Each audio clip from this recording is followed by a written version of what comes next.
اس کے آنے پر ہمیں کیا کرنا چاہیے. اب مصعب بن عمیر کی ٹریننگ دیکھیں. وہ کہتے ہیں چاند چڑھیا ہے نا تو واجب ہے شکر علینا.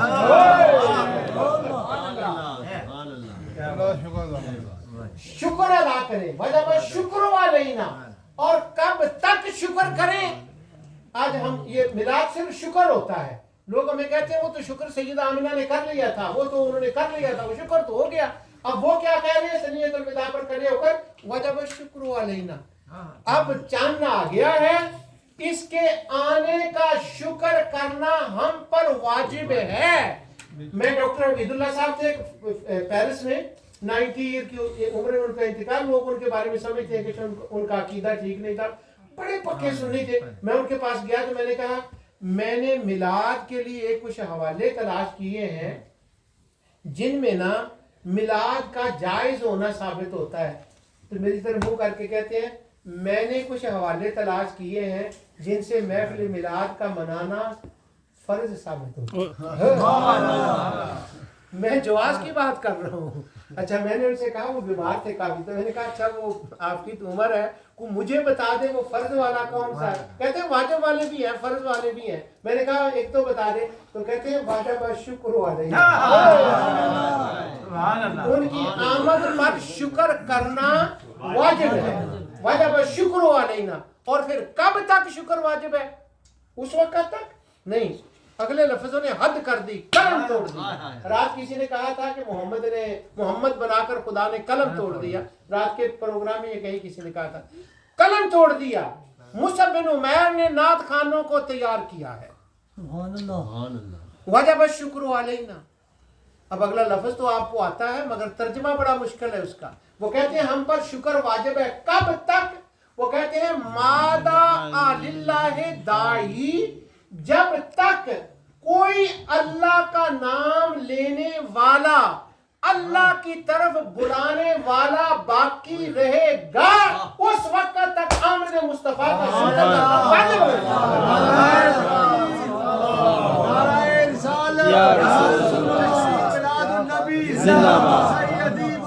یا نبی وجب الشکر علینا ماذا للہ داعی, جب تک دائی رہے گا, جب تک دائی رہے گا. اب ایک وہ آتا ہے حدیث میں حضور نے فرمایا اس وقت تک قیامت قائم نہیں ہوگی جب تک روئے زمین پر ایک بندہ اللہ اللہ کرنے والا بھی باقی رہے گا نا, اس وقت تک قیامت قائم نہیں ہوگی. اب جب وہ کہے گا نا اللہ اللہ, تو یہاں مادہ للہ داعی کا مطلب ہے وہ جب تک روئے زمین پر اللہ کہنے والا ایک بندہ بھی باقی رہے گا, مصطفیٰ کی آمد کا شکر کرنا واجب رہے گا.